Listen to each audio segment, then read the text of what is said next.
Bon lundi matin tout le monde, bienvenue déjà à ce 4e épisode de notre podcast Le Compteur de moments. Dernier épisode avant cette nouvelle année. Alors il était clair pour moi que je voulais terminer par le récit d'une célébration de vie sur mesure qui a été offerte à une personne vraiment hors de l'ordinaire. D'ailleurs, pour plusieurs personnes, c'est l'une des personnalités de 2024 et je parle de l'unique et tellement attachante Sandra de Montigny.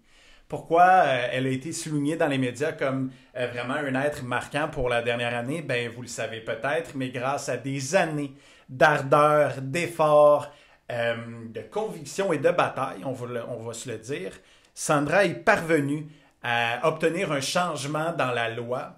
Donc, pour toutes les personnes comme elle qui sont aux prises avec l'Alzheimer précoce ou une autre maladie neurodégénérative, bien maintenant, c'est permis d'avoir une demande d'aide médicale à mourir anticipée. Ce qui était vraiment le combat de sa vie et qui a provoqué un immense soulagement pour elle et pour ses proches aussi. Alors, on a eu cet honneur-là, ce bonheur-là de bâtir une célébration pour elle et je le disais, donc, atteinte d'Alzheimer précoce, c'est tout un mandat pour l'équipe de se dire « Hey, faut créer de nouveaux souvenirs pour quelqu'un dont l'enjeu, c'est précisément donc de perdre petit à petit un accès à ses souvenirs. » Alors, je débute toujours, vous le savez si vous êtes des fidèles du podcast, par le titre de la célébration personnalisée. Cette fois, c'est « La mémoire du cœur », parce qu'au fond, c'est la plus importante. Donc, cette journée-là, Sandra ne le sait pas en se réveillant, mais il va se passer quelque chose de particulier. En début d'après-midi, son conjoint, qui est un être vraiment dévoué et en plus très, très drôle, super sympathique, vous allez comprendre dans l'histoire, lui bande les yeux, lui dit qu'ils s'en vont faire une randonnée en voiture et ils partent. Nous, depuis un long moment déjà, on est sur place. On a choisi d'aller à l'endroit où elle a tissé, fabriqué certains de ses premiers souvenirs les plus précieux, son ancien camp de vacances à Lac-en-Cœur. Donc, en plus, le cœur qui est là dans le titre. On se dirige là-bas. C'est une journée qui est hyper pluvieuse, donc on se dit qu'il va y avoir un défi. C'est frisquet aussi. Et on n'est pas seul. Il y a plusieurs complices que je remercie encore une fois aujourd'hui qui nous ont accompagnés dans la préparation de ce moment-là. Donc, Sandra arrive, sort de la voiture, on lui enlève le bandeau. Elle me reconnaît. Parce qu'on s'est déjà rencontrés, on a déjà discuté ensemble pour un autre projet. Donc, elle est très, très excitée. Elle connaît l'entreprise, donc elle se doute qu'il va y avoir quelque chose, ben, on l'espère, d'émouvant.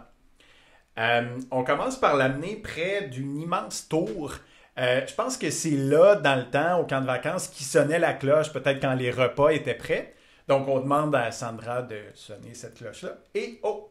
En haut de la tour, il y a 3 visages familiers qu'elle adore qui apparaissent, 3 grandes amies de Sandra qui l'invitent à monter.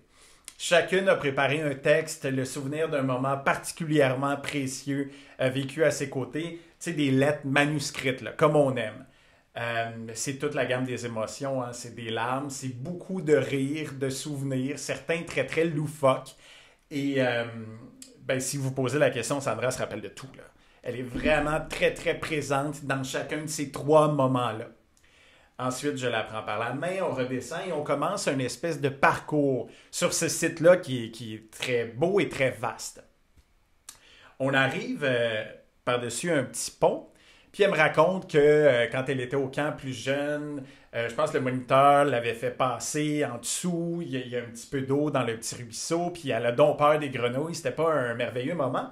Puis elle ajoute que maintenant, sa fille est un peu découragée d'elle parce que Sandra collectionne les roches. Elle en note partout. Puis elle me lance comme un peu le défi. Hey, moi, les roches en cœur, j'aime pas mal ça. Fait qu'avec mon imperméable puis mes bottes de pluie, Jean-Pierre se garoche dans le ruisseau et ça ne s'invente pas. J'ai trouvé une roche en cœur qu'on lui remet.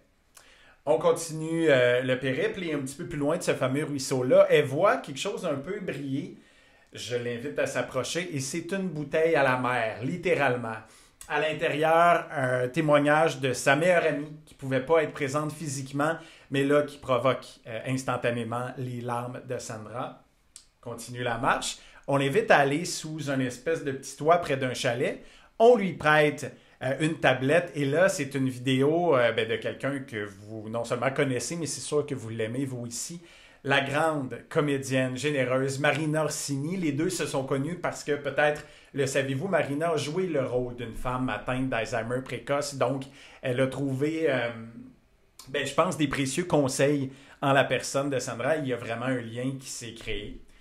Continue la marche et on arrive dans ce qui est la petite chapelle, tout en bois, très très belle de ce lieu-là, le camp Lacanqueur.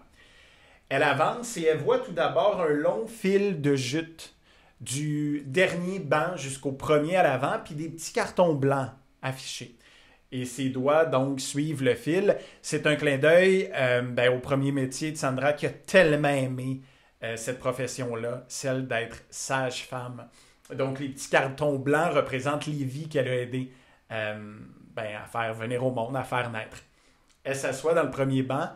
Et là, justement, il y a une famille qui apparaît de plusieurs enfants. Je pense sur les 4 enfants, elle a aidé à en faire naître 3. Et il lui chante une pièce. C'est très, très cute. Ensuite, je me rappelle du frère de Sandra qui arrive avec d'autres membres de la famille. C'est quelque chose de beaucoup plus humoristique. Donc, encore une fois, l'arc-en-ciel des émotions.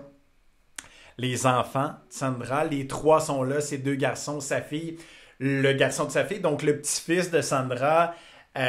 Encore une fois, c'est difficile de décrire. Il faut être comme nous, assis dans les bancs de la petite chapelle pour comprendre à quel point son cœur est gonflé et donc la mémoire de ce cœur-là.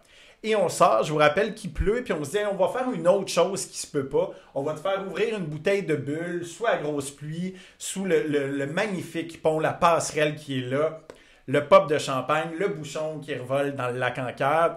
Et on se retrouve sur le quai, on est quoi, peut-être une vingtaine de personnes rendues là, à faire un toast à la santé de cette Sandra qui est une personnalité carrément unique et qu'on n'oublie jamais une fois qu'on l'a rencontrée.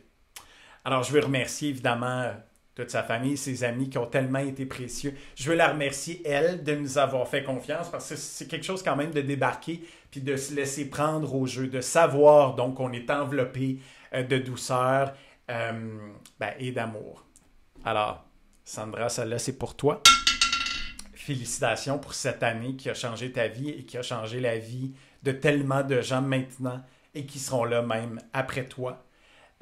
Comme c'est le dernier podcast de cette année, je vous souhaite beaucoup de douceur, beaucoup de beaux projets, d'idées folles, de projets fous aussi pour 2025. Faites-la à votre couleur, faites-la à votre goût et que la santé, évidemment, soit au-dessus de tout, autant pour vos proches que pour vous. Prenez soin de vous et de ces proches-là et moi, je vous dis à bientôt, début 2025. Salut tout le monde!